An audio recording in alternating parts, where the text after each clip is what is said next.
aceitava essa chamada, como muitos jovens hoje, como eu vi aí no decorrer desses dias de festas, que não têm aceitado a chamada de Deus, mas eu vi chamada de Deus para a vida desses jovens dessa cidade. Mas eles não têm aceitado, mas pode ter certeza que se tem plano de Deus vai se cumprir. Amém. Assim como se cumpriu na minha vida. E aí, no decorrer da minha idade, da adolescência, eu não queria saber das coisas de Deus. Eu era uma filha muito rebelde, porque eu não aceitava, e minha mãe profetizava, e os irmãos da igreja profetizavam, você vai ser pastor, e eu falava, está repreendido em nome de Jesus. Eu falava isso com a mão. Eu falava, não aceito, está repreendido em nome de Jesus. E assim foi se passando o tempo. Com 15 anos eu comecei a querer me aventurar. Só que eu nunca usei droga, eu nunca bebi, mas eu gostava muito de beijar na boca. Eu amava beijar na boca. Eu gostava de beijar na boca todo dia. E aí eu fui começando a fazer isso, namorar. E dos 15 aos 16 anos isso. Mas nunca tive relação com nenhum homem, para a glória de Deus. Porque Deus tem muito zelo por mim.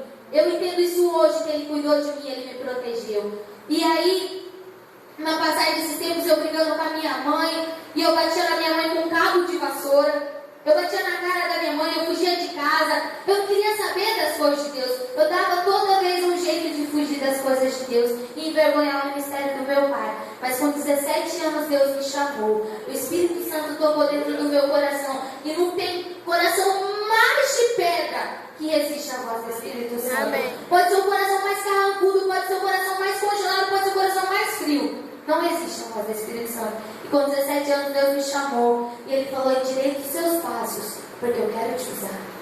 E naquele dia, lá em Campo Grande foi, eu moro em Cuiabá. Eu vi um encontro em Campo Grande. Deus falando. E eu, no primeiro dia do encontro, eu já xingando as pastoras, falando, vem orar pra mim. Não vem que eu não tenho demônio aqui não. E eu era muito rebelde, muito. Só que como eu estava comentando com a irmã Inês hoje à tarde, vaso ruim, difícil de ser moldado.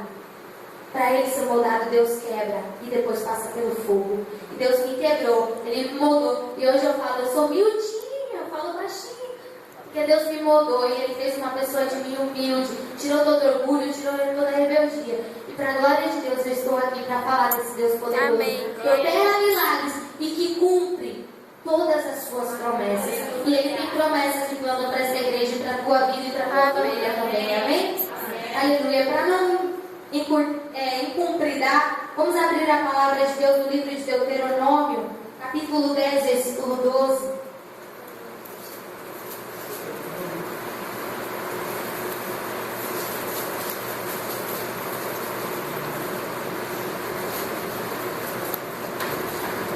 Para concluir meu testemunho, há 1 ano eu estou solteira, para a glória de Deus, não quero mais beijar na boca. E outra, eu aprendi na palavra de Deus que o solteiro se ocupa com a obra do Senhor. Então é com isso que eu quero me ocupar, é pregar a palavra de Deus, é viajar. Eu quero me ocupar 24 horas com a obra do Senhor, porque é isso que o solteiro faz. Então se você está solteiro, não fica se preocupando com a tua amada ou com o teu amado se ele vai chegar. Se preocupe em fazer a obra do Senhor. Amém? Aleluia. Deuteronômio capítulo 10, versículo 12. O tema da palavra é o que Deus pede de nós.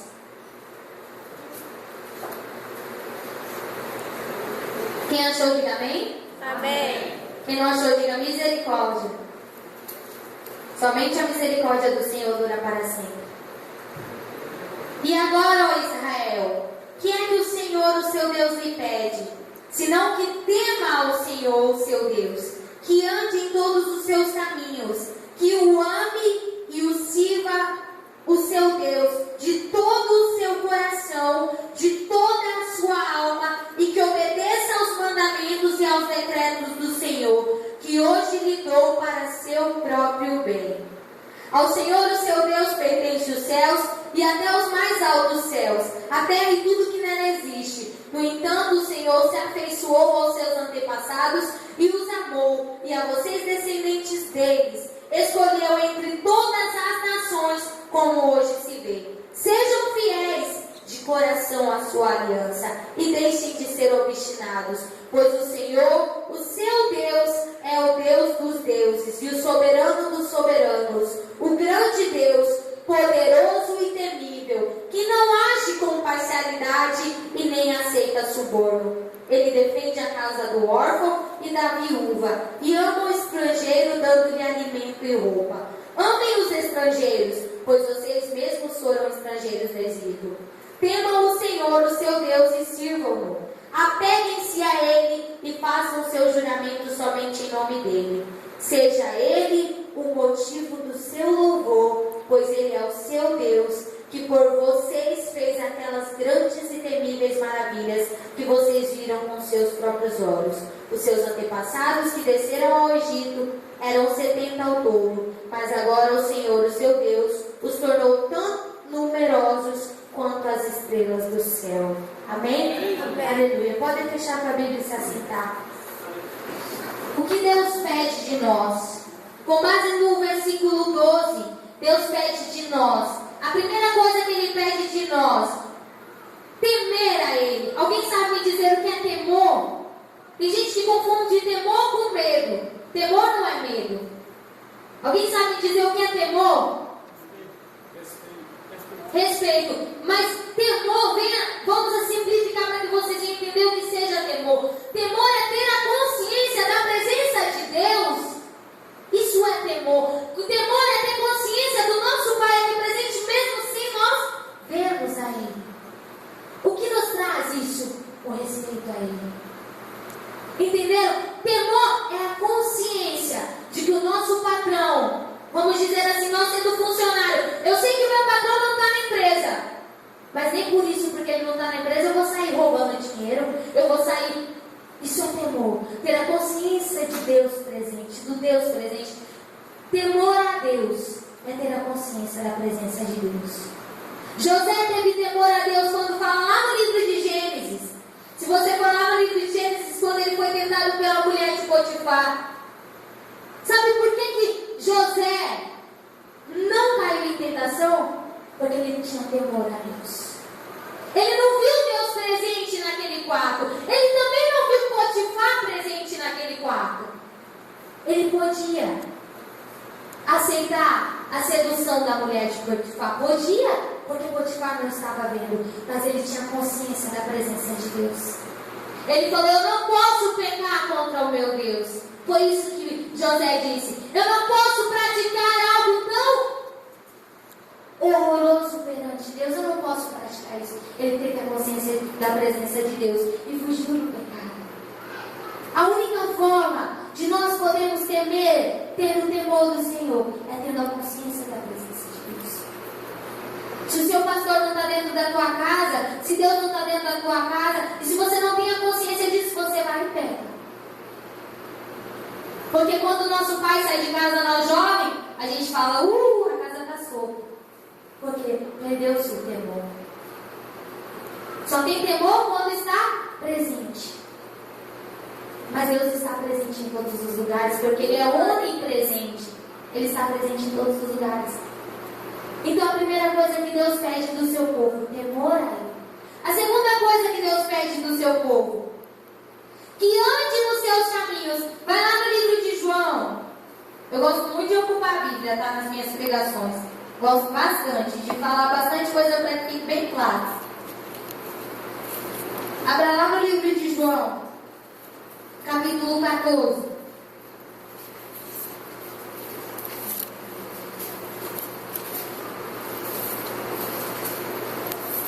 Glória a Deus, esses soldados são bem afiados na espada. Acham rapidão. Aleluia. João capítulo 14. A primeira coisa, Ele pede temor do seu povo. A segunda coisa que Ele pede, que ande nos seus caminhos. Como que a gente anda nos caminhos do Senhor? Seguindo os passos de Jesus. Porque Jesus é o caminho. Então, como andar nos caminhos do Senhor? Seguindo os passos de Jesus. Assim como diz lá no livro de Filipenses, capítulo 3, versículo 15, eu não sei, eu não me recordo agora, mas está lá no livro de Filipenses, que fala que vocês tenham as mesmas atitudes que teve em Cristo Jesus. Que vocês tenham a mesma maneira de agir que teve em Cristo Jesus. Que vocês tenham a mesma maneira de pensar que teve em Cristo Jesus. Então, para que você ande nos caminhos do Senhor, é necessário que você siga os passos de Jesus. Porque Jesus é o caminho. Não tem como andar com Deus se não seguir a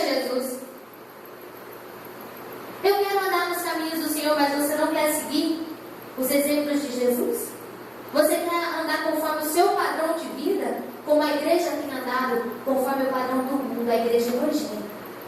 A igreja evangélica tem seguido o padrão do mundo.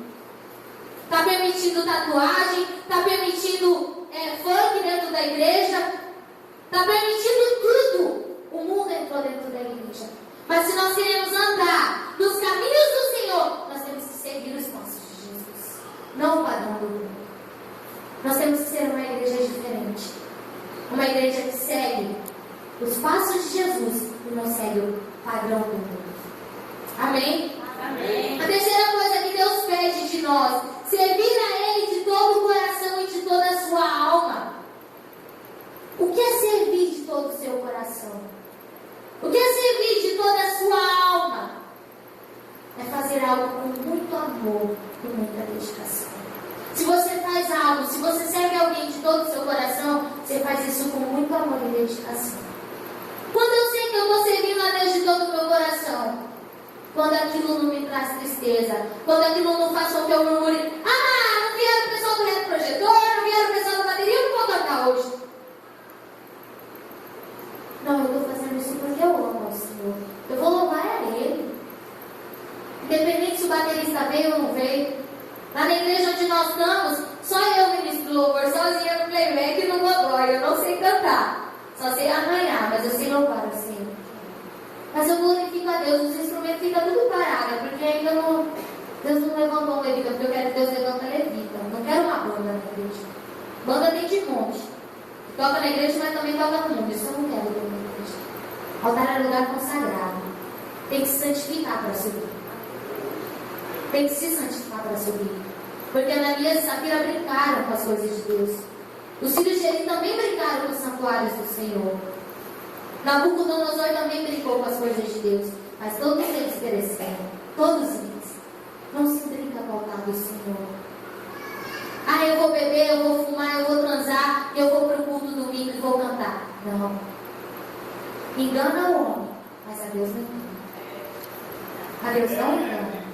Ananias e Safira morreram queimados na hora. Na hora. Graças a Deus o Espírito Santo veio e a graça foi nos dada. E assim a misericórdia tem se renovado a cada manhã. Porque se nós não fôssemos pela misericórdia do Senhor, nós já teríamos sido consumidos pelos nossos pecados e nossas iniquidades. Não é por causa da minha santidade, não é por causa da minha consagração, é por causa das misericórdias do Senhor pela minha vida que eu estou lá. Então a terceira coisa que Deus pede de nós é que nós andemos nos caminhos do Senhor. E não tem como andar nos caminhos do Senhor se não seguir os passos de Jesus. Quem andar nos caminhos do Senhor vai olhar o que Jesus fazia. Ele se preocupava com as pessoas. Ele não tinha preconceito. Ele saía falando da palavra de Deus em todos os lugares. E eu não me lembro do dia em que Jesus se negou de orar por alguém. Em que Jesus se negou de falar da palavra de Deus para alguém. Não, hoje eu estou cansado, eu não vou orar por esse irmão. Fala que eu não estou. Não. Deus te capacita para orar, vai lá orar pelo seu irmão. Ele está enfermo. Aí de madrugada o telefone toca. Caramba, eu trabalhei o dia inteiro. Eu vou ter que atender, meu irmão. Atende, irmão. Deus quer te usar. E assim Deus fazia, assim Jesus fazia. Então, para andarmos como o Senhor andou, para andarmos nos caminhos do Senhor, é necessário que sigamos os passos de Jesus. A quarta coisa que Deus nos pede é obedecer os seus mandamentos. Você está lá no livro de João, capítulo 14. Aí você vai lá no versículo 15, onde Jesus promete o Espírito Santo. Vocês acharam? Amém. Aleluia. A palavra de Deus diz assim: alguém aqui ama a Deus? Amém. Todos amam a Deus? Amém. Amém. Qual é o mandamento de Deus? Amarás o próximo. Deus do teu coração, como a ti mesmo. E a segunda? Amém. Glória a Deus. Então, se nós amamos a Deus, o que a palavra de Deus diz? Se vocês me amam, obedecerão os meus mandamentos. E eu pedirei ao Pai, e Ele lhes dará outro conselheiro para estar com vocês para sempre, o Espírito da verdade. O mundo não pode recebê-lo porque não o vê, nem o conhece. mas vocês o conhecem, pois ele vive com você e estará em vocês. Fala assim, Deus. Fala assim, Deus. Está em mim. Ele não está aqui, ele está em mim. Porque a Bíblia afirma que Deus não habita em templo feito por mãos humanas. Deus habita dentro de você, dentro de mim. E ele deseja se manifestar. Dentro de pouco tempo o mundo não me verá mais. Vocês, porém, me verão, porque eu vivo, vocês também viverão. Naquele dia compreenderão que eu estou em meu Pai, vocês em mim e eu em vocês. Quem tem os meus mandamentos e lhes obedece, esse é o que me ama. Aquele que me ama será amado pelo meu Pai, e eu também o amarei e me revelarei a ele. Fala assim, Deus se revela a mim. Moisés desejava isso.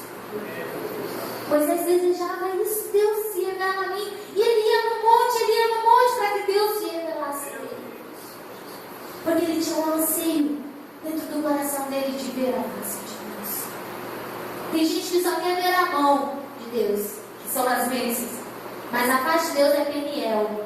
É Peniel. Você tem um encontro com Deus, onde você vê os seus defeitos, onde você vê as suas falhas, onde você vê o que você precisa ser mudado. E as pessoas não querem ver isso. As pessoas querem ver a mão. O que você tem para me dar, Deus? Eu estou aqui. Não. Nós temos que ser, Senhor, o que o Senhor quer que eu faça? Eis-me aqui.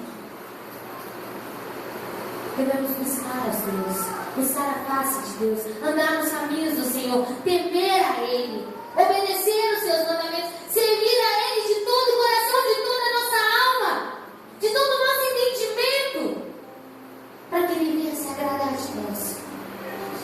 E ainda assim, a nossa salvação não está garantida, porque a salvação não veio por causa das obras. Não é porque eu canto, porque eu prego, que eu estou salvo, eu estou livre. Eu estou salvo. Minha passagem está garantida, não. Ainda assim eu tenho que me preocupar. Porque a salvação não vem pelas obras, mas é dom gratuito de Deus. É de graça. Todo mundo tem direito de receber. Não é só a bonitinha, não é só o levita, não é só o pastor. Mas a salvação é dom gratuito de Deus. É dom gratuito de Deus. Você não tem que pagar nada. Lá no livro de Deuteronômio, como a gente leu, pode voltar lá. Deuteronômio, capítulo 10, versículo 12. Quarto livro da Bíblia.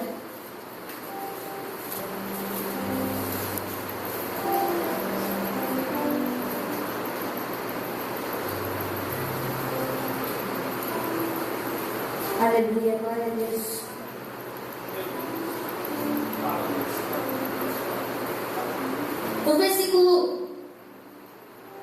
No versículo, deixa eu me achar aqui.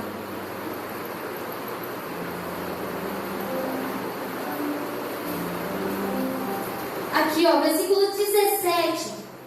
Pois o Senhor, o seu Deus, é o Deus dos deuses, o soberano dos soberanos, o grande Deus, poderoso e temível, que não age com parcialidade. Fala assim, a salvação. Fala assim, a salvação é para todos. Para todos. É gay, é lésbico, é homossexual, é negro, é branco, é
Os ricos dão o resto. E a viúva deu o que ela tinha. Então foi um sacrifício para ela. Mas ela fez aquilo de todo o coração.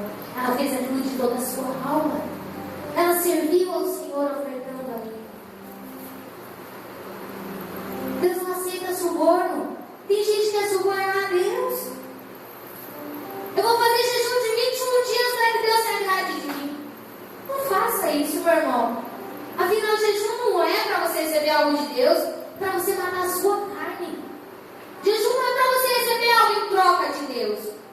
Jejum não é troca. Jejum é renúncia. Jejum é sacrifício, é você matar a sua carne, os seus desejos pecaminosos. É por isso que você jejua.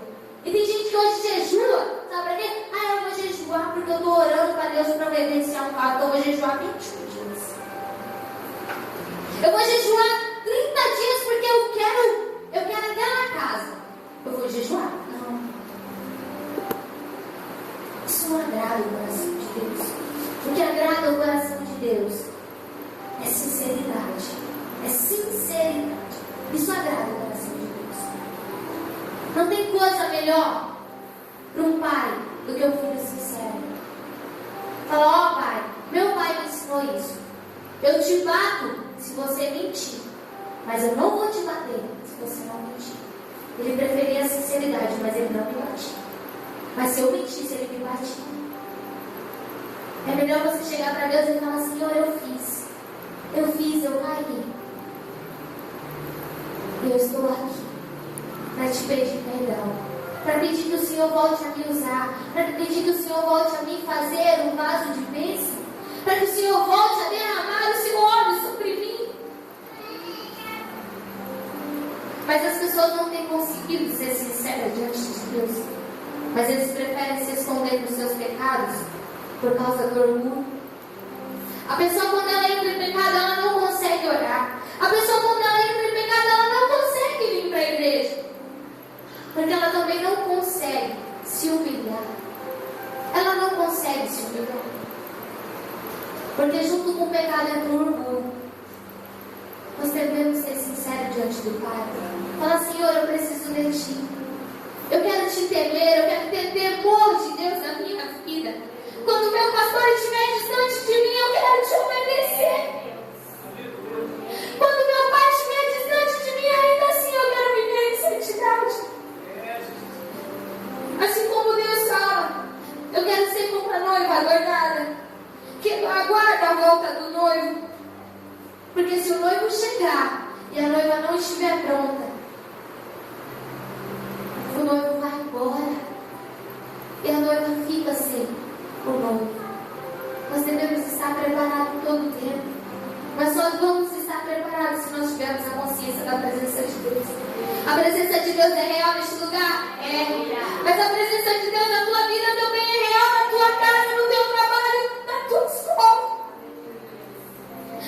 E aonde você estiver, a presença de Deus estará contigo. E aonde você for, a presença de Deus virá contigo.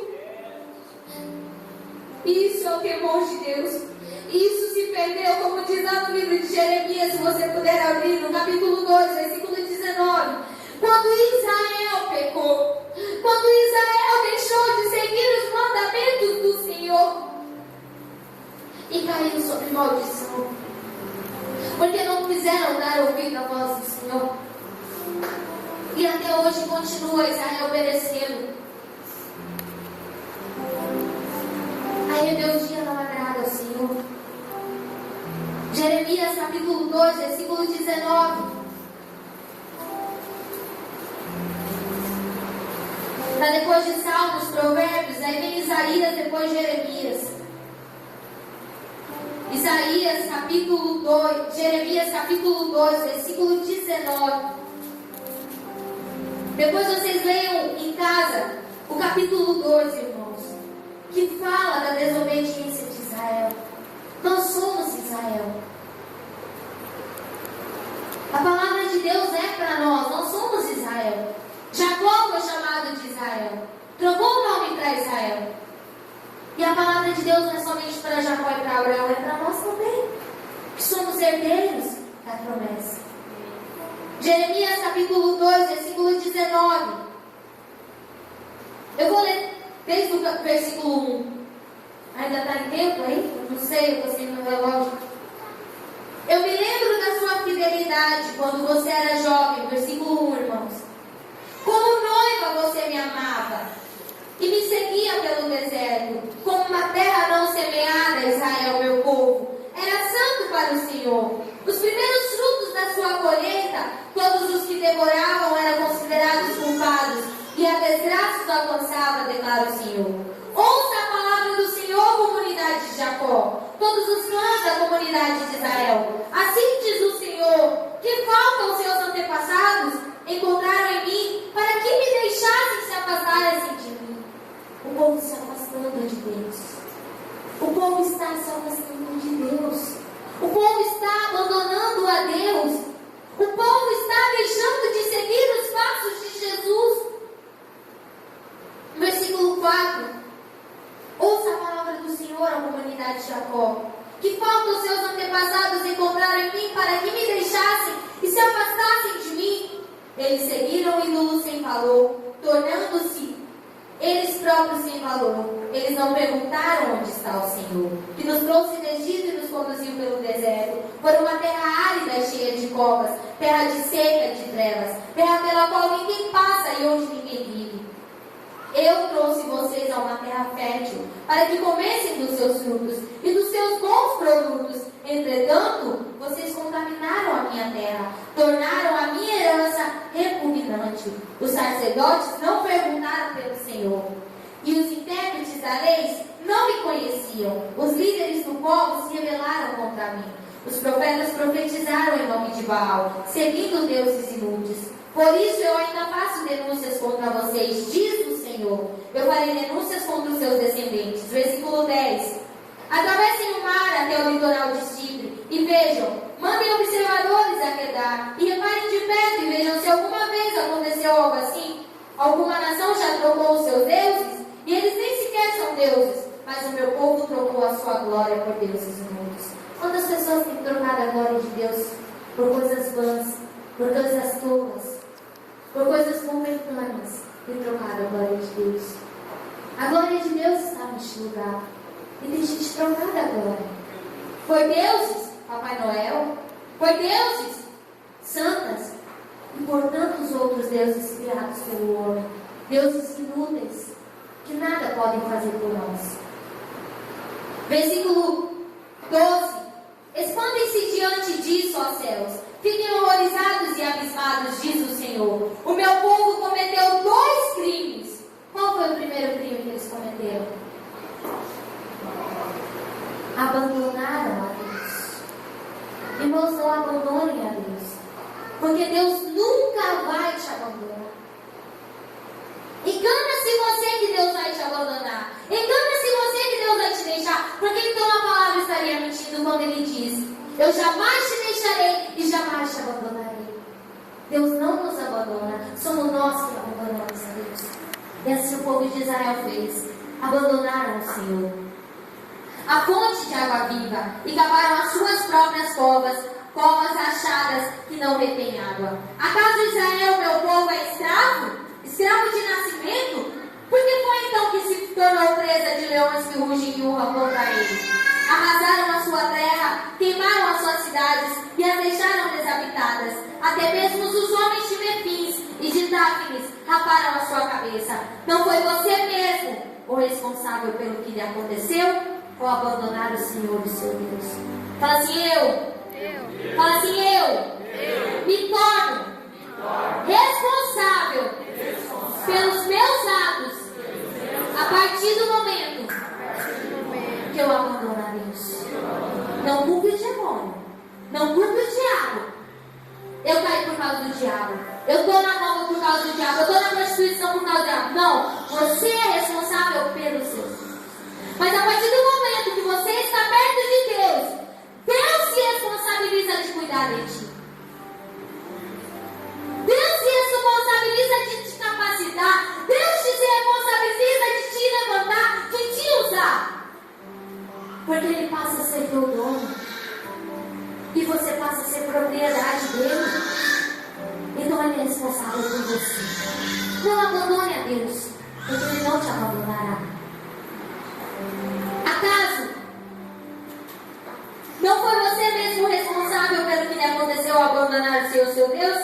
Agora por que você vai ao Egito beber água do Nilo? E por que você vai à Assíria beber água do Eufrates? Somente até aí. Depois vocês continuam em casa. Então não há segredo. Não há segredo em obedecer aquilo que Deus quer de nós. Deus quer de nós 4 coisas. A primeira é temer a Ele, tendo a consciência da sua presença em todos os lugares, porque Ele é onipresente. A segunda é servir a Ele de todo o teu coração e de toda a tua alma, fazendo tudo com amor e dedicação. A terceira é que nós possamos obedecer os seus mandamentos. Porque se obedecemos os seus mandamentos, assim provamos que o amamos. E a quarta, andar nos seus caminhos. Como andamos nos caminhos do Senhor? Seguindo os seus passos. Seguindo os seus passos. Não tem segredo. Não tem segredo. O segredo é obedecer. Assim como o livro de Isaías, capítulo 1, versículo 19 diz que se estiveres disposto a me obedecer, comereis do melhor dos frutos dessa terra. Amém. A bênção vem depois da obediência. Não existe bênção sem obediência. Se é bênção, você não obedeceu e está em rebeldia, pode ter certeza que é do diabo. Ele vai tomar. Ele vai tomar. Você fica com inveja do seu irmão que está em pecado, mas tirou um carro novo, tirou uma casa novinha, e você fala: oh Deus, e o meu carro que eu estou esperando há 10 anos? Meu irmão, ele está em pecado. Ele está em pecado. Não foi Deus quem deu. Porque Deus diz que se estiveres disposto a me obedecer, comereis do melhor dos frutos desta terra. Ninguém come o melhor fruto desta terra sem obedecer ao Senhor. Nabucodonosor era um homem rico, mas quem deu a riqueza a ele foi Satanás. Porque ele era um homem rebelde. Ele era um homem que não conseguia ser submisso a Deus. Ele não reconhecia a autoridade de Deus. Mas Deus fez o que com ele? Ele era vaso. Deus foi lá e quebrou ele. Mandou ele 7 anos lá para o pasto, comer que nem boi, que nem vaca, para ele reconhecer que só o Senhor é Deus. E Deus faz. Deus faz. Engana-se o homem, porque os planos de Deus têm que se cumprir. Deus não é mentiroso, ele tem que cumprir a sua palavra. Ele tem que cumprir. Queira você ou não queira, eu não queria. Eu não queria que os planos de Deus cumprissem na minha vida. Eu não queria. Eu não queria. Mas ele tinha que cumprir a sua palavra. Ele tinha uma promessa. Ele não podia ser chamado de mentiroso. E ele vai cumprir na tua família. Ele vai cumprir na vida do teu filho. Ele vai cumprir na vida do teu esposo. Ele vai cumprir na vida da tua filha. Ele vai cumprir no teu matrimônio. Mas ele vai cumprir a sua promessa. Porque ele é fiel. E nós, o que nós fazemos diante disso? Obedecemos os seus mandamentos. Seguimos os seus passos. Servimos a ele de todo o coração.